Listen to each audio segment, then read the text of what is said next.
তবে আবহাওয়া অফিস বলছে আগামী সপ্তাহ থেকে কমতে পারে তাপমাত্রা। প্রচণ্ড গরমে হাসপাতালে বেড়েছে রোগীর চাপ। এসব বিষয়ে আরও বিস্তারিত জানাতে সৈয়দপুর থেকে যুক্ত আছেন সহকর্মী আমিরুল বাপ্পি এবং রাজশাহী থেকেও যুক্ত হবেন সহকর্মী মারুফ হাসান। শুরুতেই যাচ্ছি সৈয়দপুরে আমিরুল বাপ্পির কাছে।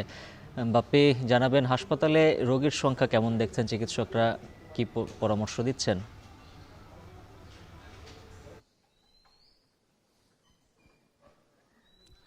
উজ্জ্বল, এই গরম বৃদ্ধির সাথে সাথে রোগীর সংখ্যাও বৃদ্ধি পেয়েছে। বিশেষ করে বড়দের ক্ষেত্রে ডায়রিয়া রোগীর সংখ্যাটাই বেশি, এরকমটি বলছে হাসপাতাল কর্তৃপক্ষ। এবং ছোটদের ক্ষেত্রে সবথেকে বেশি ভোগান্তি। ছোট বাচ্চারা নিউমোনিয়ায় আক্রান্ত হচ্ছে। এই যে গরম এবং যে গরমের কারণে যে ঘামছে এবং ঘামের ফলে তাদের শরীরে ঠান্ডাটা বসে যাচ্ছে, এই বসে যাওয়ার কারণেই শিশুরা নিউমোনিয়ায় বেশি ভুগছে। এছাড়া এই যে অতিরিক্ত গরমের কারণে বাইরে যে শরবত, খোলা শরবত খাওয়ার ফলে ডায়রিয়ায় আক্রান্ত হচ্ছে বেশি। গত কয়েকদিন আগে যেহেতু কুরবানি গেল, কুরবানি এবং আবহাওয়া দুইটা মিলিয়ে এই ডায়রিয়ার প্রভাবটা অনেক বেশি। এছাড়াও স্ক্যাবিস বা চর্মরোগ, যেটি চুলকানি, সেই রোগীও পাওয়া যাচ্ছে বলে জানাচ্ছেন বিশেষ করে শিশু বিশেষজ্ঞ। ছোটদের এই রোগগুলো বেশি হচ্ছে যারা শিশু আছে তারা। তো ডাক্তাররা বলছে যে গতকালকে এই 100 শয্যা হাসপাতালে ভর্তি ছিল 204 জন রোগী, আজকে 165 জন রোগী। আর বহির্বিভাগে গতকালকে রোগী দেখা হয়েছিল 925 জন, আজকে 765 জন বহির্বিভাগে চিকিৎসা নিয়েছেন। তো ডাক্তাররা যেটি পরামর্শ দিচ্ছে, যেহেতু তাপমাত্রা অনেক বেশি, খুব প্রয়োজন ছাড়া যেন রোদের মধ্যে কেউ না যায়।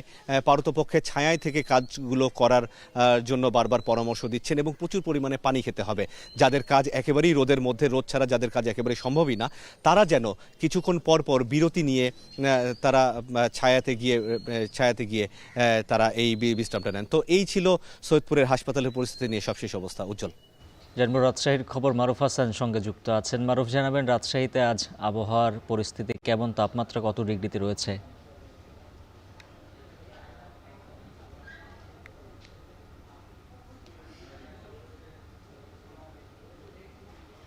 রাজশাহীতে যে গরমের প্রভাব সেটি আমরা কিন্তু দেখতে পাচ্ছি এবং গত কয়েকদিন ধরেই এখানে কিন্তু তাপমাত্রা ওঠানামা কিন্তু করছে আমরা বলেও কিন্তু দেখতে পাচ্ছি। এখানে বেশ যে তাপমাত্রা মূলত মৃদু থেকে মাঝারি আকার এখানে কিন্তু দেখা যাচ্ছে। আবহাওয়া তথ্য মতে এখানে তারা বলছেন যে গত কয়েকদিনের যে তাপমাত্রা সেটি আসলে গতকাল নির্ধারণ করা হয়েছিল 37.5 ডিগ্রি সেলসিয়াস, যা আজকে কিন্তু এখন পর্যন্ত সেই তাপমাত্রা রেকর্ড করা হয়েছে 37 ডিগ্রি সেলসিয়াস তাপমাত্রা। এবং সকাল 6টায় সেই তাপমাত্রা ছিল 27 ডিগ্রি সেলসিয়াস তাপমাত্রা। অর্থাৎ যত সময় গড়িয়ে যাচ্ছে তাপমাত্রার যে পারদস্তম্ভ সেটি কিন্তু অনেক বৃদ্ধি পাচ্ছে বলে কিন্তু এখানে আবহাওয়া তথ্য মতো আমরা কিন্তু দেখতে পাচ্ছি। আসলে নগর জীবনের জনজীবন যে স্বাভাবিক অবস্থায় ছিল সেটি আসলে খানিকটা অস্বস্তিকর পরিস্থিতিতে যাচ্ছে এবং এখানে বিশেষ করে অল্প বয়সী যারা আছেন, শিশু বাচ্চা, তাদের এই সময়গুলোতে আসলে বাইরে নিয়ে আসা কোনোভাবে সম্ভব হচ্ছে না, কারণ বাইরের যে তাপমাত্রা, এই তাপমাত্রার সঙ্গে কোনোভাবে তারা অ্যাডজাস্ট করতে পারছে না। পাশাপাশি এখানে যারা শ্রমজীবী মানুষ আছেন তাদের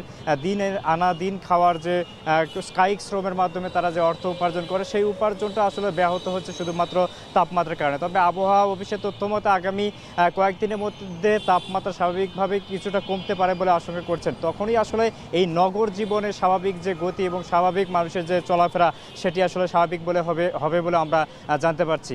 উজ্জ্বল, রাজশাহী থেকে এই ছিল তাপমাত্রার সবশেষ তথ্য আমার কাছে।